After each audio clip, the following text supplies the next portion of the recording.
devrait pas traiter. Okay? Il a utilisé 3 intelligences artificielles pendant environ 2 semaines. Il a dépensé $3 000 et lui-même, sans connaître son médecine, il a développé un vaccin pour guérir son chien, son chien. Donc vous voyez qu'en termes de qu'est-ce qu'on peut créer avec l'intelligence artificielle, il n'y a de limite que votre propre imagination. Ok? Et je vais vous expliquer pourquoi. Parce qu'aujourd'hui, quand nous on parle d'intelligence artificielle, on parle de ChatGPT, Gemini, Grok, etc. Ok? Ça, ce ne sont que des marques d'applications qui vous fournissent des modèles. Donc ça veut dire qu'après ces applications-là, derrière, il y a des modèles. Donc un modèle, c'est quoi? Un modèle, c'est, on va dire, un type de niveau de réflexion. Aujourd'hui, on a accès à l'intelligence artificielle parce que la technologie nous permet de créer des puces graphiques qui permettent de faire des calculs probabilistes. C'est-à-dire, si moi je viens vers lui et qui me regarde, il se dit que vu le contexte dans lequel on est, je vais juste parler au micro. Il ne se dit pas que je vais le gifler. D'accord? Donc il fait des probabilités et c'est ça qui permet d'attendre. Sinon, si c'était dit que peut-être que j'allais le gifler, il allait se lever. Donc il arrive à prendre des décisions. Ok? Donc aujourd'hui, quand on veut aller plus loin avec l'intelligence artificielle, il faut connaître les modèles. Ok? Je vais vous expliquer pourquoi. Qui ici fait de la littérature? Quelqu'un ici fait de la littérature? Ok. Donc par exemple, si quelqu'un est littéraire et qui veut utiliser l'intelligence artificielle dans son travail de littérature, ça peut être un juriste, ça peut être un écrivain, ça peut être un metteur en scène de théâtre, il a besoin d'un modèle d'intelligence artificielle qui a été entraîné pour faire de la littérature. Est-ce que vous comprenez? Si quelqu'un est mathématicien et qui veut utiliser l'IA pour faire des mathématiques, il a besoin d'un modèle qui a été entraîné sur des maths. Est-ce que vous comprenez? Donc moi, ce que je veux, c'est que malgré le peu de temps qu'on ait, après cette petite session-là, vous soyez capable d'aller plus loin avec l'intelligence artificielle. Donc maintenant qu'on connaît les modèles, et qu'on sait que les noms qu'on a dû nous connaître là, c'est que des marques d'application qui nous donnent accès aux modèles, vous devez aller chercher quels sont les modèles qui sont capables de remplir vos besoins. Mais comme je vous ai dit au début, si quelqu'un qui ne s'y connaît pas en médecine était capable de développer un vaccin contre un type de cancer en particulier, c'est que vous ne devez pas vous demander qu'est-ce que l'IA peut le faire. Ce n'est pas la première question. La première question, c'est moi, je veux faire quoi? Ok? Et quand vous avez trouvé ce que vous voulez faire, vous devez savoir de quel type de support vous avez besoin. Donc ça, c'est le deuxième niveau. Pour pouvoir échanger avec une intelligence artificielle, on a besoin d'un support. Aujourd'hui, le support le plus populaire qu'on a, c'est le téléphone. N'est-ce pas? Okay. Donc on va parler essentiellement du téléphone. Quand j'ai mon téléphone en main, j'ai accès à des applications comme on a dit Gemini, ChatGPT, Grok, etc. Canva, qui me donnent accès à des modèles d'intelligence artificielle. Donc Canva, par exemple, on a des modèles d'intelligence artificielle qu'on peut retrouver ailleurs. Canva, pour générer des images, ça utilise Nano Banana, qui est un modèle de Google. Ok? Souvent, ça peut utiliser Seedance, qui est un modèle de ByteDance, qui est un modèle chinois. D'accord? Donc, c'est bien de savoir à quel modèle on a affaire. Donc, ça, quand vous avez fixé ce que vous voulez faire, vous devez savoir votre téléphone peut vous permettre de faire quoi. Premier niveau, c'est l'application. L'application permet de faire du chat. Ça permet d'envoyer de l'image. Ça permet d'envoyer du son. Et puis de recevoir aussi les mêmes choses. Donc, dans vos applications de chat, là, vous êtes limité à ce type de support. Ok? Si quelqu'un dit, je veux générer un PDF, s'il ne sait pas comment le modèle fonctionne, il va générer un PDF qui sera fat. Ok? Moi, j'ai déjà vu ça. J'ai déjà vu quelqu'un qui m'a dit que ChatGPT ne sait pas faire PowerPoint. Il dit, mais comment ça? Moi, je fais des PowerPoint bien designés. Pourquoi toi, tu fais pas ton PowerPoint? Quand il demande un PowerPoint à ChatGPT, ChatGPT fait noir sur blanc pour lui donner.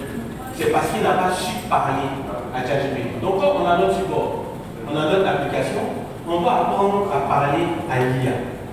Mais aujourd'hui, une bonne nouvelle. Tous les derniers modèles les plus populaires, ChatGPT 5.5, Claude Opus 4.7, DeepSeek V4 Pro, ils sont tous suffisamment intelligents Pourquoi on n'a pas besoin de trop savoir lui parler pour faire quelque chose? On parle juste de la culture générale. Exemple, quelqu'un qui veut générer un bon design, s'il dit à son IA de créer un design système et ensuite de le respecter, l'IA ne va plus faire du noir sur blanc. Elle va respecter son design système. Mais pour ça, il doit se renseigner pour savoir, quand on veut concevoir des designs, par quel processus on passe. D'accord? Donc ce sont vos connaissances maintenant qui vont vous limiter dans l'usage de l'intelligence artificielle. Mais mon tout à l'heure, avant de venir, j'étais en train de tester quelque chose que malgré je ne peux pas projeter, qui est tout noir comme ça. Ok? Cette interface tout noire là, on appelle ça l'interface de ligne de commande. Il y a des informaticiens ici. Les gens du hackathon sont de retour? Ils sont tous là? Non, pas tous. Ok, ils sont tous là pour le faire. Ok? Donc, l'invite de commande ici, ça permet de faire quoi? Au lieu d'aller parler à l'IA via une application qui fait que l'IA réfléchit là-bas et agit là-bas, l'invite de commande permet à l'IA de travailler dans le support. Donc, si vous avez un ordinateur ou un téléphone, vous devez vous renseigner sur comment utiliser ce qu'on appelle des CLI. Okay? Supposons par exemple, je connais quelqu'un ici. Peut-être qu'elle travaille sur un fichier, il y a un fichier Excel qui est très gros, il y a beaucoup de données dedans. Okay? Si elle envoie ça dans une intelligence artificielle, dans ChatGPT par exemple, il ne va jamais tout traiter. À cause de ce qu'on appelle la limite de contexte. Quand on envoie un message à ChatGPT, lui il subdivise ça en des mots. Et puis les mots là, il divise en ce qu'on appelle des H. Ça veut dire qu'il ne lit pas réellement le mot qu'on écrit comme on l'écrit. Il lit sa valeur numérique. Et sa valeur numérique, là, ça prend de l'espace de mémoire. Il ne peut pas ajouter beaucoup de mémoire en même temps. Donc si elle envoie son gros fichier avec beaucoup de données scientifiques, l'IA ne peut jamais tout traiter. Donc dans la réponse, il y aura ce qu'on appelle des hallucinations. Il va inventer des données pour mettre dedans. Il va inventer des calculs qui n'existent pas, qu'il n'a jamais fait. Et puis quand vous prenez ça pour aller donner au professeur ou à la personne qui vous a demandé, on dit mais ton truc là, ça ne veut rien dire. Ok? Pour pallier à ça, ils ont créé les vues de commande. Comme ça, l'IA vient travailler dans l'ordinateur.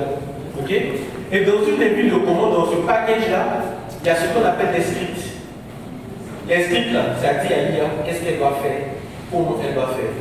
Donc ça fait que si je veux donner un gros fichier Excel à mon IA, et que le fichier est trop gros, l'IA peut subdiviser le fichier en plusieurs petits fichiers. Il est traité partie par partie, et puis les assembler à la fin. Ok? Elle utilise moins de puissance du côté de son serveur, mais elle utilise la puissance de calcul de notre ordinateur. Donc c'est quelque chose que vous devez tester. Okay? Quand on va finir, je vais vous donner mes réseaux, je vais faire des vidéos pour vous aider à pratiquer ça après. Parce qu'apparemment, on n'aura pas le temps de tout voir ici. Donc, on se rappelle notre parcours, on a vu où est-ce qu'on a découvert les IA via les applications. Okay? On a vu ce qu'elles sont capables de faire, donc on voit que c'est nous-mêmes la propre limite. Mais quand si on veut qu'elles soient capables de faire plus, on doit l'inviter dans notre téléphone. Mais quand on l'invite dans notre téléphone, on lui donne accès à des données qui sont personnelles et privées. Ok? Et sachez qu'il y a des risques, il y a des dangers liés à ça. C'est quoi le premier danger? Soit publié partout. Ça, c'est le danger que personne ne veut. Aujourd'hui, il y a des choses, des discussions tellement privées, ChatGPT. Si ça devient public, là, c'est un problème. Déjà, première information que je vais vous donner. Quand vous discutez ChatGPT, tout ce qui relève d'un crime, ChatGPT peut alerter les autorités de votre pays. Regardez l'actualité de ces 2 dernières semaines, que ce soit en France, aux États-Unis, dans n'importe quel pays. Tous ceux qui sont allés parler d'assassinat, de crimes, de faire disparaître des corps, la police est venue faire la parole comme ça. Donc ce que vous dites à l'IA dans l'application, ce n'est pas entre vous deux seulement. C'est entre vous deux, l'entreprise qui fournit le modèle, l'entreprise qui héberge les données, et puis l'autorité qui régule l'information dans votre pays ou bien dans le monde. Donc sachez que vos données peuvent fuiter, mais dans quel cas? Le premier cas, c'est quand vous partagez une discussion. C'est-à-dire que vous avez lancé une discussion dans ChatGPT, et puis après vous partagez vos données, une amie qui continue. Quand vous créez le partage, là, ça crée un lien qui n'est pas public, mais qu'on peut trouver. Ok? Et ça fait déjà des années que ça a créé un poulet, mais ils ne peuvent pas résoudre. Parce que les hackers, les méchants du web, là, À chaque fois, on trouve un moyen de faire sortir. Donc, quand vous avez une discussion déjà qui est privée, il ne faut pas la partager. Ok? En deux, comment vos données peuvent fuiter? Les données peuvent fuiter si un jour, le serveur sur lequel le modèle tourne est piraté. Moi, par exemple, dans mon chat GPT, je m'amuse à aller télécharger toutes mes données. Et je me rends compte que depuis 2023 que je l'utilise, ma première photo, j'ai mis dedans le juste on dit qu'il pouvait faire une image, la première photo était là encore. Donc quand c'est réveillé matin, puis on dit 10 millions de comptes utilisateurs ont été dérobés sur tel serveur, peut-être vos photos sont dedans. Ok? Peut-être la liste des membres de votre groupe de TDA sont dedans. Ok? Et les identités personnelles, quand ça fuite, les gens peuvent les usurper. C'est là que le danger commence. Donc quand on veut utiliser une intelligence artificielle dans son ordinateur, il faut faire ce qu'on appelle de l'anonymisation. Tout ce qui est à caractère personnel, il ne doit pas se retrouver dehors. On prend le fichier original, on modifie les noms des gens, on modifie les dates. Maintenant, on garde le fichier original. Et c'est le fichier trafiqué là. C'est avec son travail avec client. Et puis après, on remplace. C'est fastidieux.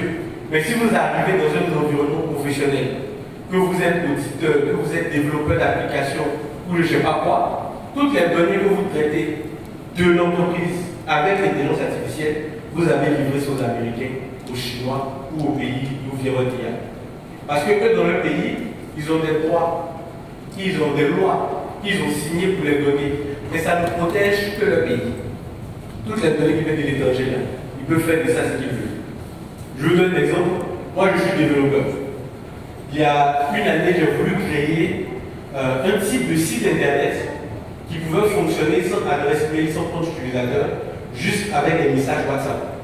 C'est-à-dire que quand quelqu'un crée son site e-commerce ici, il y a beaucoup de services derrière. Il doit gérer les mails, il doit gérer les utilisateurs, il y a trop de choses à gérer. Quand on n'a pas l'argent pour payer un bon serveur pour développer, c'est compliqué. Donc moi, je voulais faire un système juste avec les API de WhatsApp Business. L'utilisateur peut se connecter, passer sa commande, et puis le vendeur reçoit ça sur WhatsApp, au lieu de recevoir ça par mail. Mais ChatGPT, ça ne va pas faire. Donc j'ai pris mon temps, expliquer, essayer de construire, dire mais j'ai fait tout le travail. Et puis après, j'ai oublié le projet. 2 mois après que je suis revenu dessus là, dès le premier prompt, il a tout fait. Il savait faire, il ne s'est pas lui inventer. Mais qu'est-ce qui se passe, c'est que quand on envoie une information sur le serveur où il y a tout, il y a ce qu'on appelle référence. C'est la réflexion pour les IA. Donc même si on a protégé ces données-là, ce qu'on a envie de faire et puis ce qu'on veut faire, dès qu'on a dit à l'IA, c'est comme quand on veut parler à lui, il apprend. Tout ce qu'on lui dit là, il répète. Et puis un jour, il saura faire comme s'il était grand. Ok? Donc vous devez connaître ces limites-là. Mais comment on les connaît? Si on veut être plus productif, ça veut dire quoi? C'est faire beaucoup plus. C'est faire mieux. Peut-être dans un temps plus restreint. Ok? Si on veut arriver à ça, qu'est-ce qu'il faut faire? La première chose, ça c'est l'exercice que je vous demande à vous tous. Dans ce que vous faites tous les jours, essayez de vous rappeler le tout, sinon le tout noté. Ok? Je vous donne un exemple. Moi, quand je me réveille le matin, tant que j'arrive pas à me souvenir concrètement de ce que j'ai tenté de faire pendant la semaine et de ce qui me reste à faire, mon cœur est battu. Parce que moi, ma mémoire à court terme, elle est très faible. C'est-à-dire que je me réveille le matin, je ne sais pas, il faut croire. Si on me demande, hier j'étais où, il y a eu un truc quelque part, je ne peux pas me défendre, je ne sais pas. Il me faut toujours 20-30 minutes quand je vais voir le message, quand je vais ouvrir mon ordinateur pour me rappeler. Donc ça fait que je me suis créé un système où le matin, je demande à mon ordinateur de me faire un point de la journée d'hier. Mais pour le faire, qu'est-ce que j'ai dû créer? J'ai dû créer un système où l'IA que l'on sait lire dans mon ordinateur, elle lit ce que chaque application que j'utilise fait. Okay? Mais c'est une instruction que je lui ai donnée, c'est un génie. Je n'ai pas construit ça moi-même. Je lui ai demandé un matin à ChatGPT comment faire pour que toi tu te souviennes de tout mon travail. Et puis lui m'expliquer comment est-ce qu'on peut faire. Et c'est dans ça que j'ai trouvé la solution. Donc je lui ai dit, crée le système. Et il a créé un système de mémoire. Dans un ordinateur, chaque application, ce qu'on appelle des logs. Ce qu'on fait dans l'aviateur, c'est enregistré quelque part dans la machine. Ce qu'on fait dans Word, c'est enregistré quelque part. Donc l'IA a construit ce qu'on appelle un connecteur. Ça, on va en parler, vous allez voir ça, c'est dans votre Gemini. Qui a Gemini ici? Espérons tout le monde, non. Donc, on va découvrir les connecteurs. Les connecteurs, c'est un système qui permet à une intelligence artificielle d'avoir accès aux informations d'une autre application. Soit juste pour les lire, soit pour les modifier, ou bien créer de nouvelles informations. Donc, c'est quelque chose de très dangereux. On ne crée pas ça au hasard. On n'utilise pas ça au hasard. Tout à l'heure, quand on veut vous donner de Gemini, si vous donnez accès à votre boîte mail à Gemini, il ne va pas se limiter à lire seulement le dernier message. C'est comme si vous avez donné tous vos messages à eux. Là, on fait en connaissance de cause. Ils pouvaient vous avertir. Ok? Mais ce qu'on y gagne, c'est quoi? On y gagne qu'on peut demander à Gemini de nous faire un résumé d'une discussion mail très longue. On peut demander à Gemini qu'est-ce qu'on a fait la semaine dernière. On peut demander à Gemini de nous écrire la réponse à un prochain mail qu'on veut envoyer. Ok? Donc ça nous permet de faire plus en peu de temps. Ok? Mais il y a un contre-coup, on livre nos données. Ok? Donc il y a certaines personnes, qu'est-ce qu'elles font? Elles créent des mails particuliers par projet ou bien par type de travail qu'elles font. Comme ça, elles ne donnent pas accès à toutes leurs données en même temps. Est-ce que vous comprenez? Ça veut dire quoi? Si vous dites que vous pouvez utiliser l'IA dans votre projet actuel, mais que vous voulez que l'IA ait du contexte, via vos mails, vous créez un mail de ce projet, et puis vous dites à vos amis, c'est que sur ce mail-là, que devez m'envoyer vos travaux, les questions, etc. Comme ça, quand vous connectez ça à Gemini, Gemini n'a pas accès à votre vie privée depuis votre bac. Est-ce que c'est bon? Ok. Donc, l'élément de productivité ici, quand on va dans Gemini, il y a des fonctionnalités qui sont intéressantes. Et on retrouve ça dans n'importe quel IA. On appelle ça la personnalisation. Qu'est-ce qu'on va résoudre avec ça? Qui sait que ChatGPT demande? Tous on sait. Comment on fait pour qu'il ne demande pas? Il faut aller dans le côté personnalisation. Oui. On dit quoi dans le bon? Exemple. Parce qu'il faut donner des exemples pour qu'on puisse aller reproduire. Quel exemple de prompt on peut donner à ChatGPT, à Gemini, à Bob, à DeepSeek pour qu'ils n'inventent pas des informations?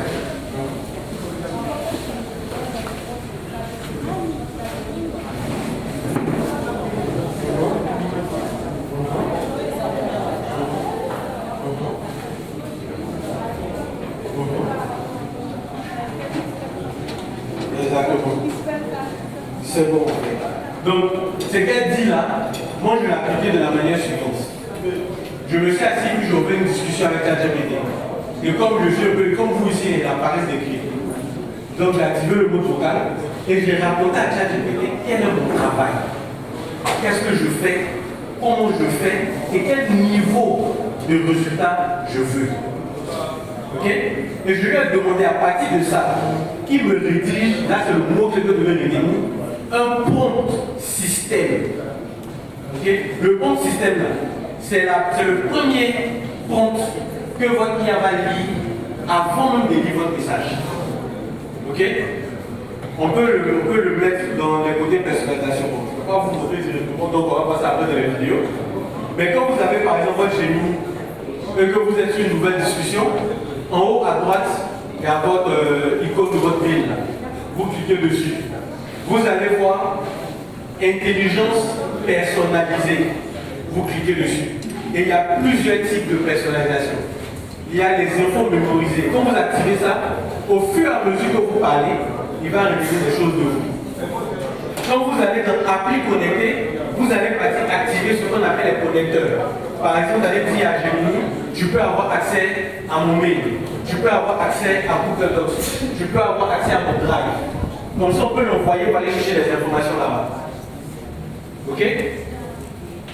Après les applications connectées, il y a les instructions pour Gemini. C'est là-bas où on fait ce qu'elle vient de dire. Je vais donner une instruction pour dire que moi, je suis chef de projet digital. Quand je travaille sur une stratégie de communication, voici les phases par lesquelles je passe. Comme ça, il ne me donne pas une réponse générale. Je lui dis, pour traiter mes informations, il faut se fier à une seule source de vérité. Ça, c'est notre mot-clé. Quand on lui dit ça, quand on lui définit c'est quoi la source de vérité, c'est ça selon lui. Moi, par exemple, j'ai dit à mon ChatGPT, de ne pas créer d'autres informations à part celles que j'ai fournies. Donc quand je vais travailler avec lui, là, si ce n'est pas ce que j'ai dit, on ne va pas traiter ça. Ok? Et je vais lui envoyer une autre ligne.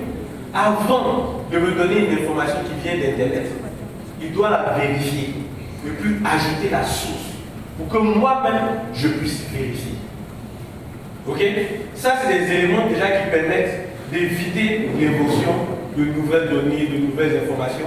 Ou bien de vous mettre des sources qui n'existent pas. Parce qu'on l'a vu, il y a des gens, comme ils n'ont pas mis le monde en entier, ils donnent des sources, mais c'est des sources qui sont inventées. Quand vous dites, voilà, selon le rapport de la Banque mondiale de telle année, quand vous allez vérifier, il n'y a jamais eu cette information dans le rapport.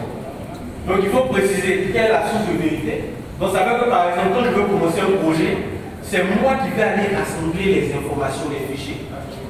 Et puis je lui donne ça comme source de vérité, donc je limite qu'à ça. On ne va pas chercher plus loin.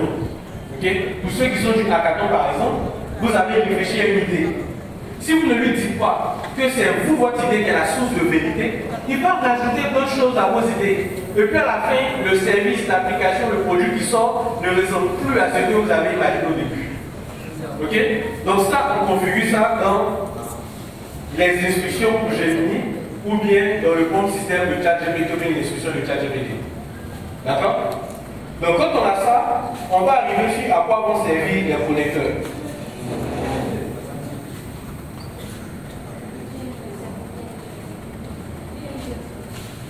Tout à l'heure, je vous ai montré un CLI. Okay? Au moment de l'installer, moi je ne suis pas un informaticien tel chevronné, je ne maîtrise pas Linux. Je ne parle pas le langage terminal. Donc qu'est-ce que j'ai fait? J'ai ouvert Gemini et puis j'ai activé le petit bouton qui est là, je crois que vous le petit bouton qui est en bas là, avec des barres à une étoile. Quand on active ça, on peut partager son écran avec l'IA. Donc ça c'est pour ceux par exemple qui viennent de rentrer dans une nouvelle application. Ok? Un jour on se lève, il y a un nouveau réseau social, ou bien il y a une nouvelle application qui tue, mais on ne sait pas comment elle marche. On partage son écran, on peut dire Gemini, je veux créer mon compte sur cette application, mais je ne sais pas comment faire. Là, vous dites appuyer. Ok? Donc moi qu'est-ce que j'ai fait? J'ai ouvert Gemini dans le terminal que je lui ai dit, je veux installer Gemini CLI. Comment on fait? Et puis il m'a donné la syntaxe. J'ai tapé, et puis c'est fini. Okay. Quand j'ai monté à mon collègue, j'étais tout content. Il s'est dit, mais peut-être que j'avais quelque chose de voir. Mais c'était tout. Je suis rentré dans la discussion. Gemini, donne-moi les commandes à taper, précisément. Gemini, donne-moi les commandes à taper. Et puis il m'a donné. Puis j'ai tapé. Ok. Donc aujourd'hui, c'est devenu tellement simple que moi, j'étais à mes amis, je ne vais plus partager mes idées. Parce que passer d'une idée d'un produit, c'est devenu trop facile. Donc c'est ça qu'on va voir tout à l'heure. Le boss, ils sont là maintenant, non? Oui, ils sont là, on n'a pas de... Non mais... Donc on va passer à une autre phase. Cette phase-là, est-ce que je peux avoir un projecteur? Je peux avoir un projecteur? C'est possible de projeter quelque chose? Oui, si vous avez un HDMI. Si j'en peux, oui, je peux HDMI. Ok, mais même si vous nous laissez. Ah oui, c'est pour ça qu'il faut que je projette. Sinon, si je passe mon temps à parler, je n'aurai rien à porter. Il n'y a pas de problème. Ok? Donc, pour la suite, c'est quoi? C'est que nous tous ici, on a des projets. On peut les réaliser vite. Et je vous ai dit que tous les modèles ils sont devenus très intelligents.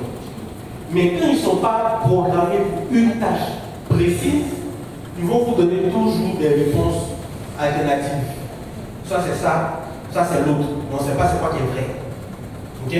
Moi, ma technique c'est quoi? C'est de créer ce qu'on appelle des GPT. Ok? Donc je vais vous montrer un GPT que j'ai conçu récemment.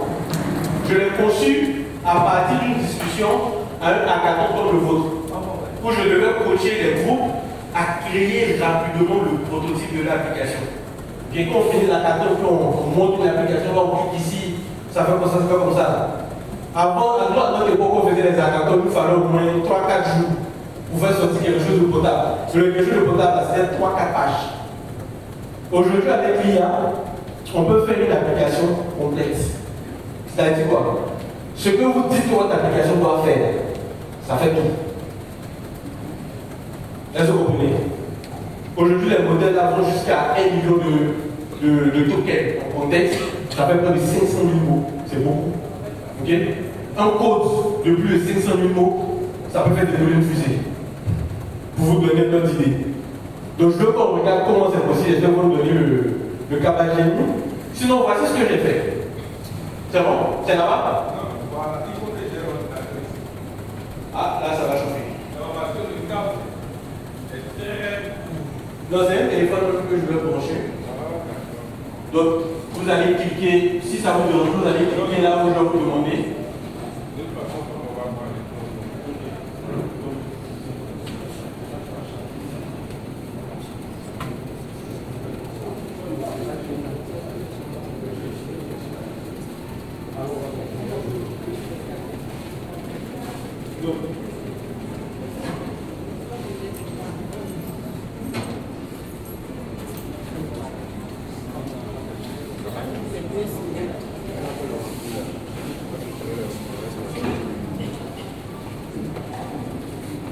Va vous présenter, d'accord? Et dites-vous que ce qui va vous présenter, ce qui va vous dire, là, ce qui ressemble à du rêve, là, ça existe déjà. Ok? On l'a déjà testé, vous aurez même le site après pour aller tester aussi pour voir. Et ce qu'on va faire juste après doit vous permettre en 10-15 minutes d'arriver au même résultat avec n'importe quel projet. Tant que ça doit devenir application, site web, etc., vous devez être capable de passer de l'idée au prototype en 15 minutes. Ok? Donc on reste concentré, il ne me reste que 5 minutes, donc on reste concentré suffisamment de temps pour traiter ça. Donc je vous présente M. Yannick Yao qui va vous présenter Farm IA. Vous devez applaudir. Merci beaucoup. Je suis journaliste, je suis arrivé en retard, je voudrais savoir votre thématique. C'est l'IA. De façon spécifique. De façon spécifique, on a parlé de productivité avec l'IA, La productivité, de l'éthique. Et là, ce qu'on vient commencer, c'est comment passer d'une idée à une application réelle avec l'IA.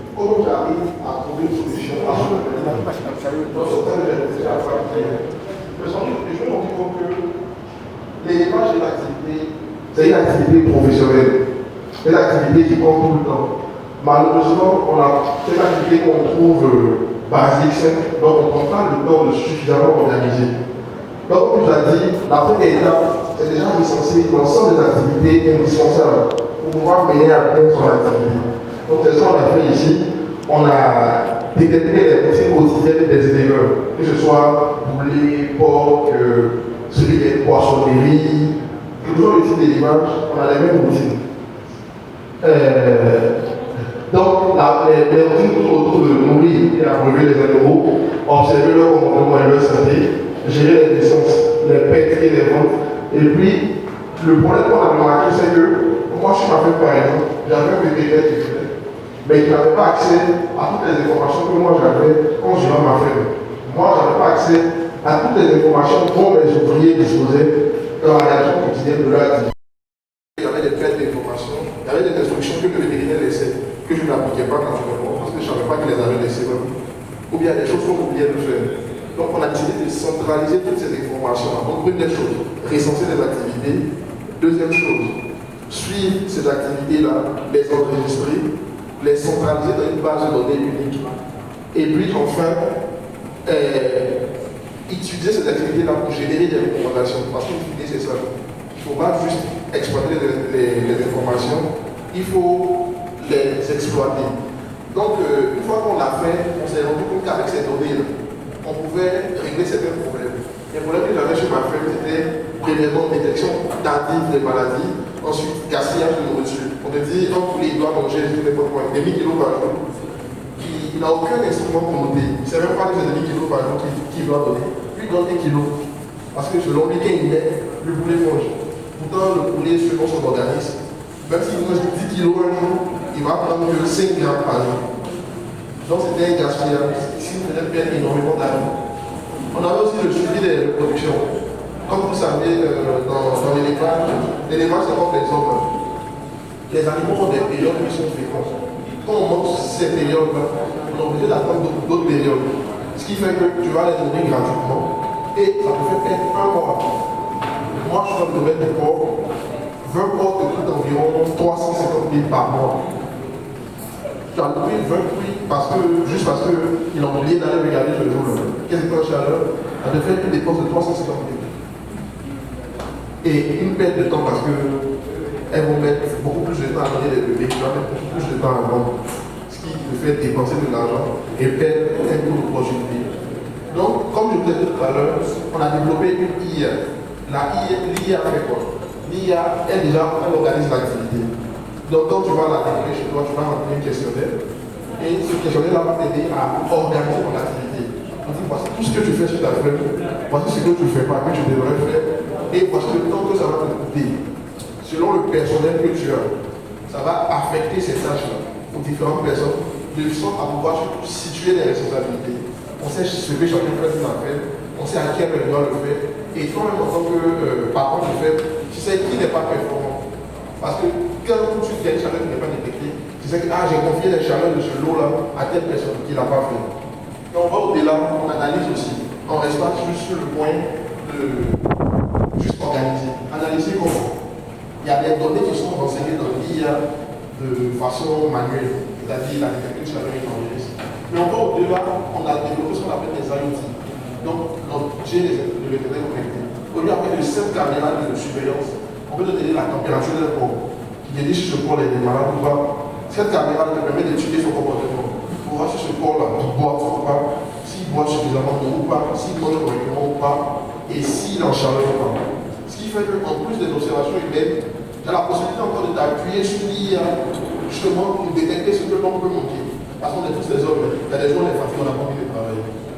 Moi, particulièrement, je dis, je n'avais pas envie de travailler. Mais bon, il y a mon IA qui est là, qui m'a amené jusqu'ici.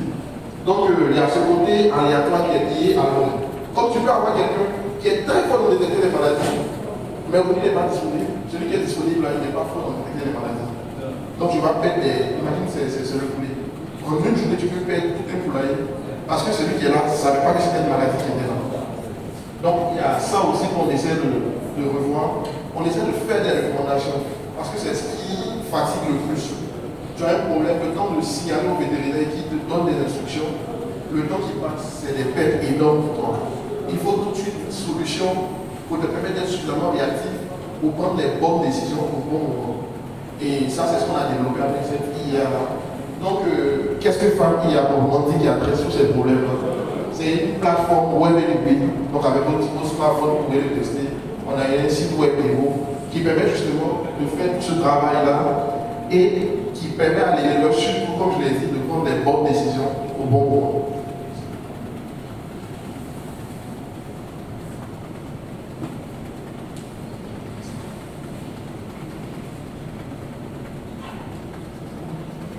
D'accord. Donc c'était plus ou moins ce qu'on pouvait faire avec l'IA. Comment l'IA pouvait changer la vie de l'exploitation. Là, nous sommes à la phase suivante. Notre IA a un taux de prédiction d'environ 90%. Et quelqu'un nous dit qu'un corps est malade, il y a 10% de chances qu'il se soit trompé. Parce qu'on est toujours en train d'entraîner le modèle. Mais rendez-vous bien compte qu'on est passé d'un chiffre d'affaires il y a environ 1 an. On avait fait à peine 2 millions, on a une investissement de 60 millions. On a eu un chiffre d'affaires de 10 millions. Juste parce qu'on a changé notre manière de faire, on a changé nos outils qu'on utilise pour contrôler. Et surtout, on a les bonnes alertes qui nous permettent de prendre les bonnes décisions au bon moment. Je vous remercie.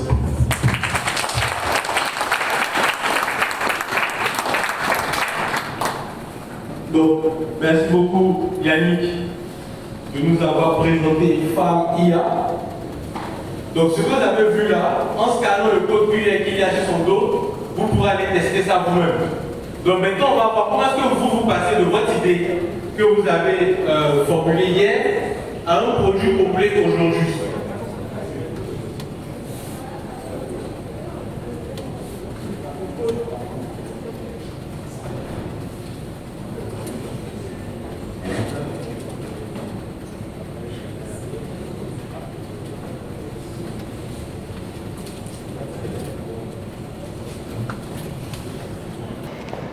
Vous devez retenir 3 étapes pour prototyper, passer d'une idée à une application complète. La première étape, vous voyez tout ce que Yannick vous a raconté là. Ça prend en compte un problème, ok? Ça prend en compte un objectif qu'on veut atteindre et ça prend en compte une manière de résoudre le problème. Si votre idée n'est pas racontée avec au moins 3 ou 4 éléments comme ça va être difficile de sortir un produit concluant. Donc vous pouvez noter déjà ces 3-4 idées là. Ok? De toute la phase d'idéation que vous avez faite, l'outil qui est ici, qui s'appelle un GPT Builder, moi il me sert à faire quoi?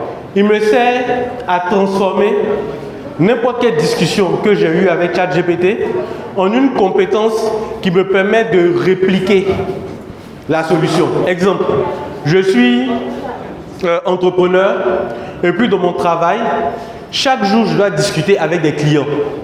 Ok? Ça sous-entend répondre d'une certaine manière, présenter les produits d'une certaine manière. C'est répétitif. Moi je suis fatigué de faire ça. Donc je vais venir dans une discussion avec ChatGPT et je vais lui expliquer mes produits, mes projets, mes services, comme si je lui expliquais à un client en lui demandant d'apprendre. Et quand je finis de parler avec lui, je copie toute la discussion et puis je mets dans cet outil-là. Ok? Donc, monsieur, s'il vous plaît, on va appuyer sur créer en haut ici. Ici. Là. Donc, ce que vous voyez là, j'étais en train de le concevoir dans la voiture venant ici. Ça veut dire que ça ne m'a pas demandé beaucoup d'efforts. Ça m'a juste demandé d'aller copier une discussion. Excusez-moi, ce que j'explique là, ça va très très vous aider. Donc, même si les t-shirts ne sont pas de la taille, il me reste, en fait, mon temps est fini. Là, je suis en train d'abuser de la gentillesse du monsieur. Donc, permettez-moi de terminer pour que je sois capable de...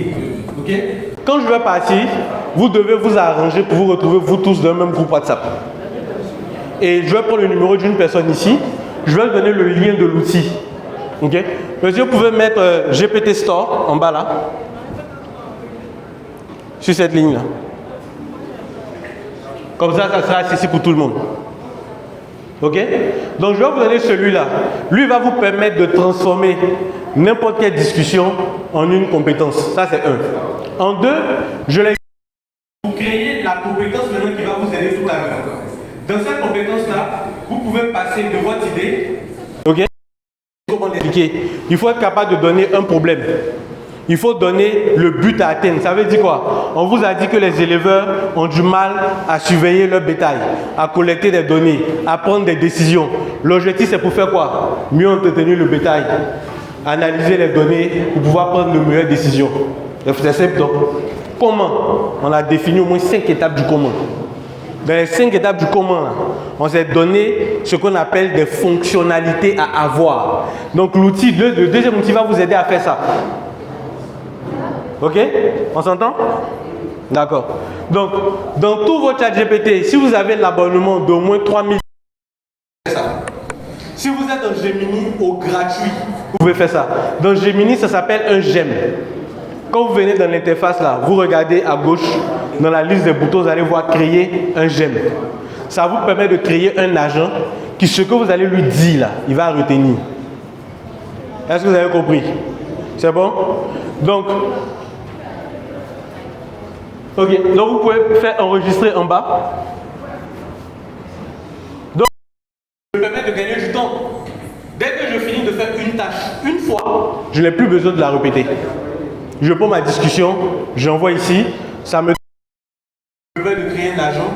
Je reviens dans l'outil de création de gemme ou bien de GPT et je génère mon agent. D'accord? Quand je finis ici, il me donne encore 2 minutes, je m'assois avec et je fais tout pour vous montrer. Donc, le deuxième outil, quand j'ai l'idée de mon produit, que je l'ai expliqué comme j'ai dit, la prochaine étape, il me faut quoi? Il vous faut la liste de toutes les fonctionnalités. C'est-à-dire que votre application, votre service, votre produit, quand il va sortir, on doit faire quoi avec? Quand un utilisateur va attraper, quand les membres du jury vont regarder, ils doivent se sentir comme si c'était dans leurs mains. Donc on explique ça comme si ça existe. L'outil va vous permettre, à partir de votre explication, de sortir les fonctionnalités. Ok? La deuxième étape, c'est quoi? C'est d'avoir un prototype qui vous permet de voir à quoi ça va ressembler. Donc là, c'est un outil qui est externe. Ça s'appelle Google Stitch. prototypage? Non, non. D'accord, donc vous allez en parler. Dans ces outils-là, quand tout venait à l'IA, c'est encore un prompt qu'on met là-bas. Donc le deuxième outil va vous donner un prompt. Vous mettez dans votre livre Google Stitch. S-T-I-T-C-H. Stitch. Ok? Lui, il génère des visuels d'application. Comme si c'était un designer qui avait passé du temps à créer ça sur Photoshop, sur Figma, etc. Ok? Maintenant, vous, ce que vous voulez, c'est de sortir une solution avec un lien, par exemple, vous donnez un investisseur, qui teste votre application. Donc, le troisième outil que vous devez maîtriser s'appelle Lovable. Notez bien, hein, parce que c'est un raccourci, même un véritable raccourci. Les personnes d'accident pourraient sortir le résultat avec ça. C'est pour ça que j'ai créé l'outil. Parce que dans Lovable, vous avez 3 à 4 messages avant qu'ils vous disent que vous devez payer. Donc, l'outil que je vais vous donner là, le compte qu'il vous donne est compris. Dès que vous envoyez ça une fois, votre application sort maintenant. Ça, c'est le nom de tous les entrepreneurs d'application. Je ne vais pas donner ça, mais vous pouvez vous donner. Tout le monde veut que dès qu'il dit son idée là, mais c'est son méthode. Donc, c'est ça que vous allez réaliser. Dès que vous expliquez l'idée, lui, il vous sort la liste des fonctionnalités, il vous sort le prompt pour Google Stitch si vous voulez vous arrêter au design, et le prompt pour Lovable si vous voulez générer l'application, la plateforme, etc. Ok? Et puis sur Lovable, on clique sur publier et puis on partage le lien. C'est bon? On a retenu la procédure. Vous avez noté. Donc en 1, il faut en donnant le ou les problèmes, en donnant les objectifs à atteindre par votre utilisateur. Si l'utilisateur, son problème, c'est qu'il n'arrive pas à faire telle chose, alors son objectif, c'est de réussir à faire telle chose. Il y a tout ce qui peut rapporter comme expérience, et vous devez rapporter comment est-ce que vous résolvez le problème. Votre site, votre application, ça résout le problème comment? Vous expliquez ça en détail. Quand vous envoyez ça dans l'outil qu'on va vous donner tout à l'heure, lui va vous sortir la liste des fonctionnalités et des interactions que l'utilisateur doit faire avec la plateforme pour que son objectif que vous avez dit là s'accomplisse. Ok? Grâce à cette liste-là, il va vous sortir un prompt qui vous permet de générer le design. Comme ça, ça vous permet de dire, ah ok, ça ressemble vraiment à ce qu'on voulait. Si ça ne ressemble pas, ça vous permet d'aller remodifier votre prompt initialement. Ok? Maintenant, si vous avez confiance au résultat que vous avez lu, ok? Je vous explique au début. C'est parce que j'ai lu les réponses des GPT que j'ai appris des choses. C'est comme ça aussi j'ai vu qu'ils me mentaient. Si vous prenez la réponse là comme ça, vous partez publier, alors vous n'êtes pas un utilisateur éthique. Ok? Quelqu'un même peut se lever, copier votre idée et puis dire que vous n'êtes pas maître de l'idée parce que vous avez fait cette IA. Comment vous allez prouver que c'est votre idée? D'accord? Donc, la troisième réponse, c'est un prompt pour le. La quatrième réponse, c'est un prompt pour le développeur qui est Lovable. Ok? Donc ça veut donner. Ils vont encore aller abuser de la gentillesse. Et je vous montre les deux autres plateformes pour que vous sachiez où cliquer. C'est bon? Donc même si je ne suis plus devant vous, on reste attentif à ce qui est à l'écran. Restez attentif. Hein. Cet après-midi, c'est un peu de ça que je veux parler. Fais ça rapidement. Le bon aussi, c'est trop loin. C'est trop loin? Non. Ok. Donc, celui qui est là, bon, le sacoche a déjà été copié. Donc, je vais vous envoyer ça après.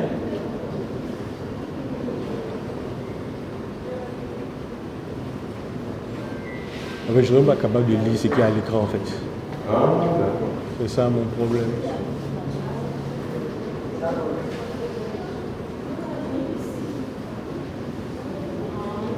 Ici, il y a quoi? Ici, il y a mon GitHub. Ok.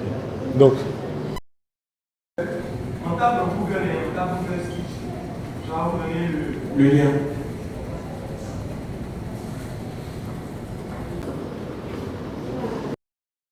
La première réponse que vous voyez sans brûler, c'est parce que j'ai déjà cliqué dessus auparavant.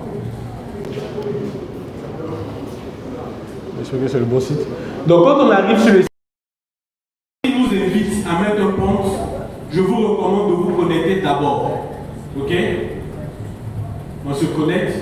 Et comme j'ai dit, lui, il est là pour prototyper, pour designer juste. Donc, quand l'autre outil va vous donner le prompt, vous le collez ici, dans cet espace-là. D'accord? Quand vous avez fini de coller, vous allez cliquer sur envoyer. Ici. Quand vous aurez envoyé, il va prendre quelques minutes pour créer toutes les pages de votre application. Quand il finit de cliquer en haut ici, là, vous allez voir le bouton exporter. Ok? Quand vous cliquez sur exporter, en dessous, vous allez voir un prototypage. Quand vous allez cliquer dessus, ça va ouvrir une interface. Attendez, j'ai ces projets qui sont là. Vous pouvez regarder ça dessus. Donc on suppose que j'ai envoyé mon prompt. Il a pris le temps de travailler.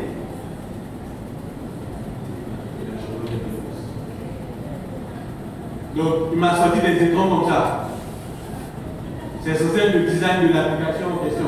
Ça, c'est une page de l'application qui est là.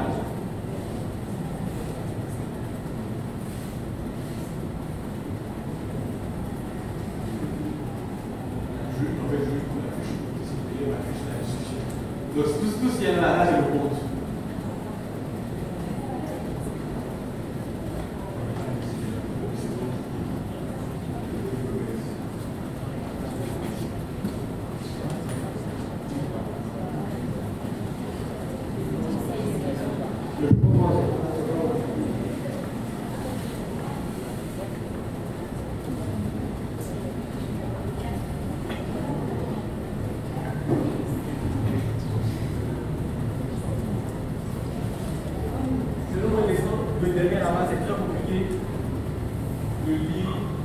Passer de l'idée au prototypage en 5 minutes, vous voyez qu'on va faire un saut cet après-midi là. Pour ceux qui ont déjà les idées bien concises avec les problématiques bien définies, normalement on ne devrait pas mettre plus de 30 minutes.